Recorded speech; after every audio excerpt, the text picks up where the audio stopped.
I'm Carrie Cassidy. I'm here with Hugh Newman, and we are on a trip in Egypt. I'm with Carmen Balta, and Hugh is leading a trip with Robert Bauval. And so we just happened to run into Hugh. He's joined us for the day, and I just thought I'd catch up with him and get into his work just a little bit. Well, my work is based upon Earth mysteries, especially to do with Earth grids and how the ancients were mapping ancient sites all around the planet. I mean, when you come to these sites, you start noticing the similarities between them all. One of the things that gets me is the sheer magnitude of some of these megaliths you get in Egypt, you get in Peru, you get in Britain, and you get all over the world. It's just in obscure places, so it kind of fascinates me. And the more you look into that and the more you actually visit these places, you find things you don't expect, and you see the correlations which aren't mentioned in that many books at the moment. So I'm absolutely blown away, and coming to Egypt has just confirmed that. I've only been here a few hours, and just in this morning and afternoon, I'm stunned. I'm absolutely, quite amazed at what I've seen here. So it just confirms it to me. There's an ancient, great civilization around the planet, and Egypt was the hub of where it all began, I think. Have you studied the work, obviously, of Robert Bauval? Because you're co-hosting a trip with him, I understand, and you're also doing something down in Megalithomania with Michael Tellinger. So you've obviously been part of the circuit for a while, it sounds like.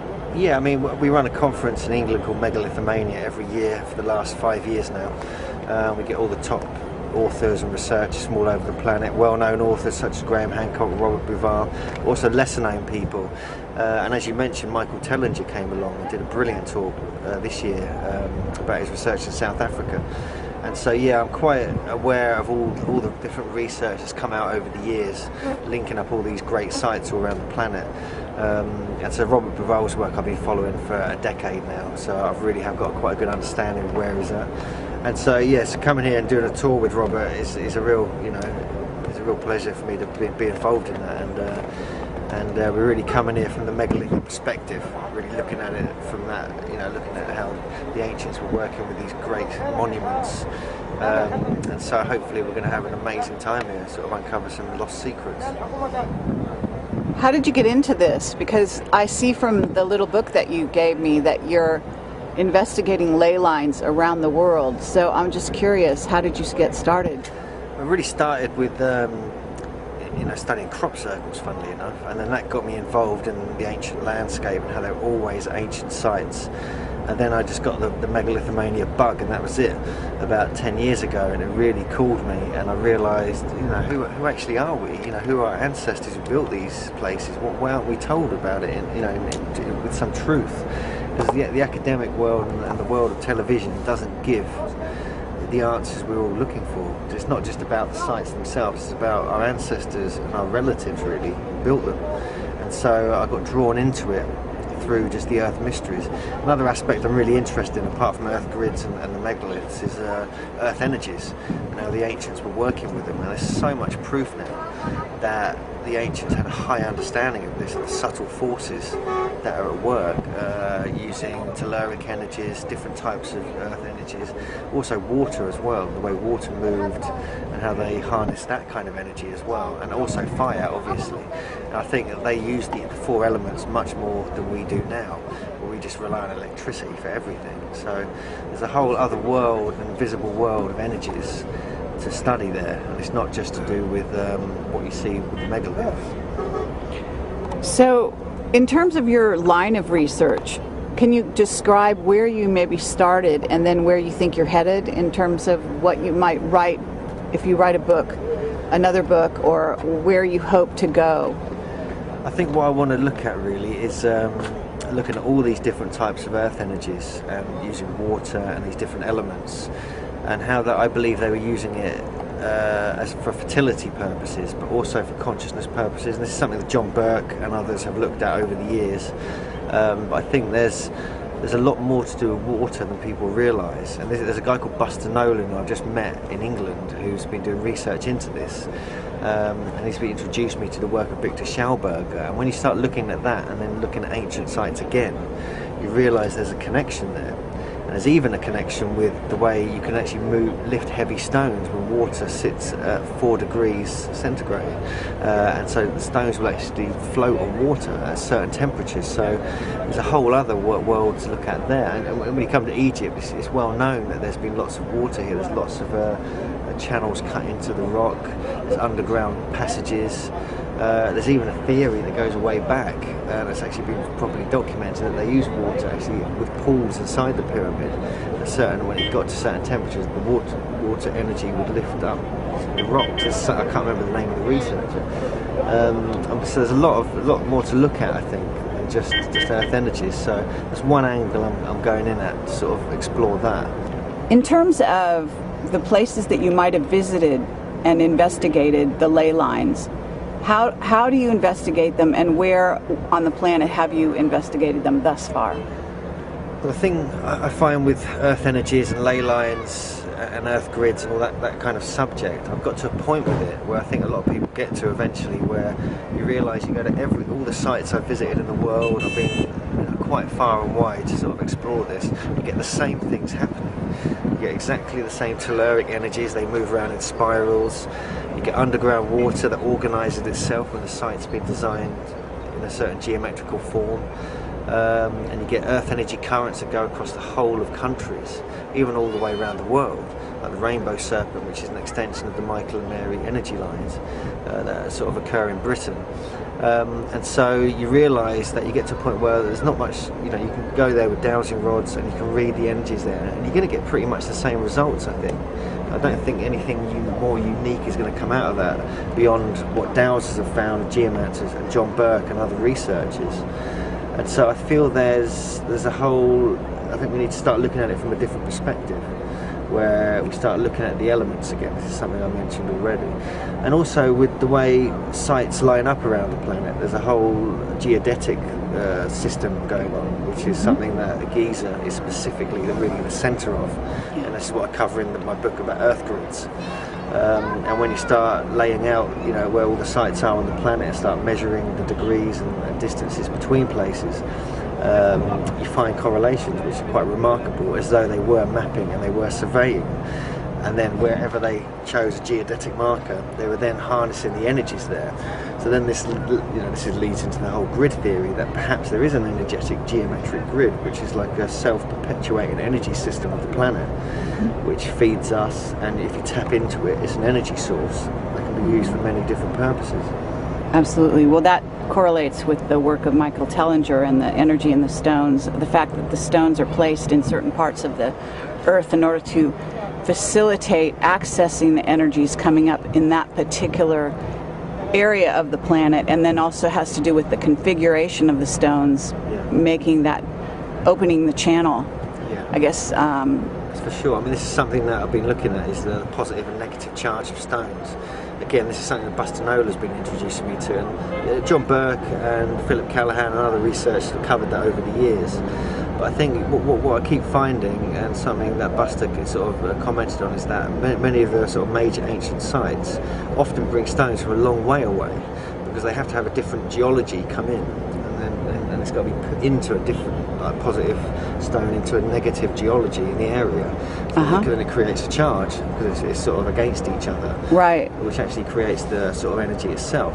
Interesting. And then you introduce water, and that, and then you get the whole vortex phenomenon and electric charge from that as well. And so there's all these different things to consider. What about the work of Bruce Cathy? Are you familiar with it? And how does that correlate with what you're doing? Bruce Cathy's a fascinating subject. I mean, he's one of the guys who's sort of found a grid around the planet, which he believes the ETs have been using to sort of power their sort of crafts or whatever it is. And he's got quite an organised grid, kind of he thinks fits all around the planet. And the mathematics are very complicated that he uses, but very sophisticated. So he's looking at it from that perspective, like an energy grid, like that are used by other entities or whatever. But actually, there's lots of proof now that the ancients were working with that grid too. And there's a slightly different grid. I mean, his grid was based on the cube and the octahedron, whereas Beth Hagens and William Becker and these other Russian researchers based it on the icosododecahedron. And so you get all the different platonic solids building into these different forms, and just suggests that there was some understanding of that. And I think anything with a sphere shape, like a planet obviously, has energy being produced within it and around it, goes into natural geometric shapes. And so you'll get this kind of, I think, grids naturally form, and then they can be worked with by people. And I think this is probably what the ancients were doing, yeah. What's your background in terms of your education? Did you study, I don't know, geology or anything like that? No, I studied nutrition, which doesn't really fit. But what is interesting is one of the areas of research which kind of drew me into this earth energy stuff is the whole fertility aspect.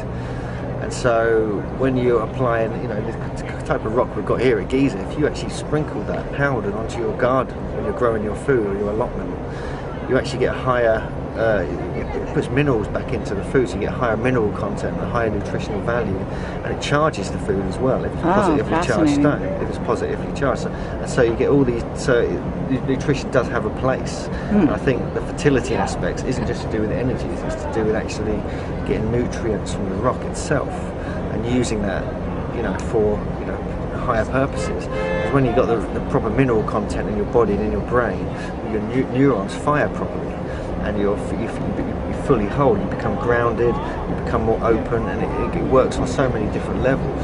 And nowadays we don't have that kind of thing in our food supply, because most farming, it just has NPK, nitrogen, potassium and phosphorus. It doesn't have the rest of the 70 minerals that we kind of need on a daily basis. Right. Whereas the ancients, obviously, all around the world they were working with stone, so they're obviously getting their minerals just by sprinkling dust where food was growing. And so, yes, it's worth having a look at that again, I think, and like applying these ancient techniques to the modern farming. And so I've sort of come from my nutrition studies, and my megalith studies were once very separate, but seem to have now come together, and it kind of all starts to make sense now. This is just an impromptu interview that we sort of are catching on the run here, and I wonder if there's any areas that, simply because I'm not that familiar with your work, and I apologize for that, but it was just a great sort of serendipity meeting you here. Why is it you're working with Robert Bauval, for example? Is that just the two of you happen to be interested in going to Egypt at the same time, or is there more to it than that? So I met Robert because of Megalithomania. We invited him to speak.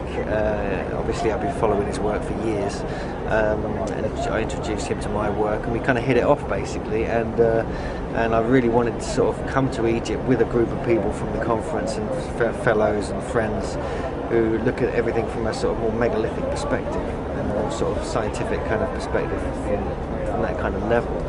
And Robert was the perfect person to do it with, so it kind of stemmed from that really. And obviously Carmen as well. I mean, I love her Pyramid Code series. It's absolutely fascinating. It's absolutely blown me away actually. So I've been using that as my kind of preparation really for coming in. And so yes, and I think we're going to sort of develop things with Robert, and I think we've got a lot in common, and I've introduced him to a lot of people, he's introduced me to people, and I think it's just a sort of natural sort of harmonic relationship there. Okay. Well, speaking of harmonics, I was just thinking that Robert Bauval's emphasis on the astronomy and how that can be picked up on these sacred sites around the world, and correlating the position of the stars, etc., and how the positions of the monoliths are put on in certain areas.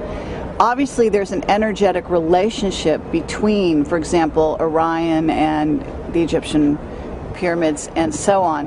Have you talked about that at all, and how that might correlate also to the ley lines? Because the ley lines may take the energy from the particular nodal points and distribute it around the Earth, etc. Yeah, I agree with you on everything you just said there. I think the other aspect of this is when you have to use astronomy and you have to sort of align sites. Number one, for farming, kind of like, so you've got a perfect calendar system, and secondly, for mapping and surveying, you really need to use the stars, especially if you haven't got like the technology we have today, like GPSs and Google Earth and things like that. And so you need the astronomy, you need to know where different places you go around the planet, you need to have an understanding of where the stars are as you move around the planet, and whether you're moving north, south, east or west. And so the astronomy is essential if you want to map the planet. And then when you look at the ancient maps, Piri's Res maps and other maps, there's very high proof now that they are extremely ancient, possibly even 10, 12,000 years old. And so the astronomy was essential to get them in place. And so I believe there's a very important correlation there, as well as star energy and the energy of the sun and the moon stimulating the energies in the earth, by what we've already been talking about. Sure. So I think these are multi-purpose sites. Yeah, well, it's a fascinating study, no doubt about it. And the further you go down that road, the more you realize we don't know. Yeah, for sure. Yeah. Well, thank you, Hugh. I really appreciate you taking some time with me today. Sorry that we don't have a more, I don't know, we have a gorgeous backdrop, but it's not the ideal situation, since we have all kinds of interruptions, and we're right in the midst of everything here. Sorry, thank you very much. I don't need any postcards at the moment. But you're a beautiful child regardless. No, thank you. Okay, so all right, Hugh, thank you very much, and hopefully we can catch up at a later date and maybe do something a little more formal. All right.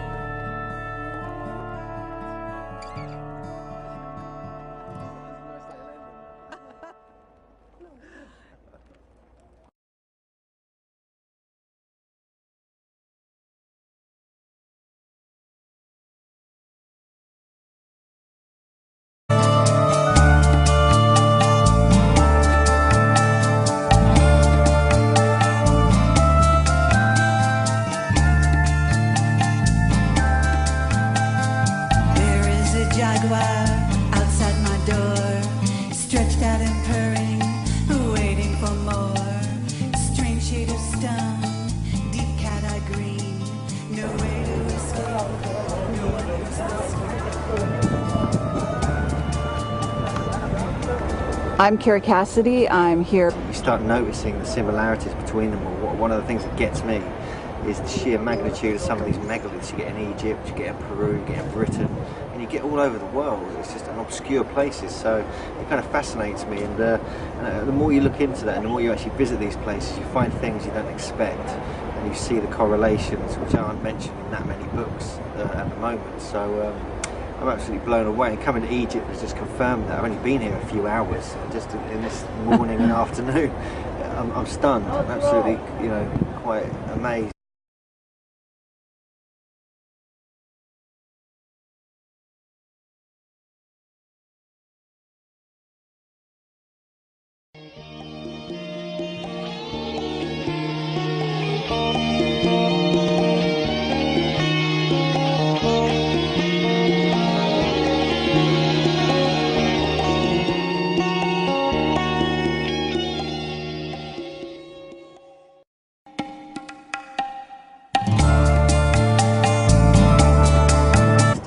What I've seen here, so it just confirms it to me. There's an ancient, great civilization around the planet, and Egypt was the hub where it all began, I think. Have you studied the work, obviously, of Robert Bauval, because you're co-hosting a trip with him, I understand, and you're also doing something down in Megalithomania with Michael Tellinger.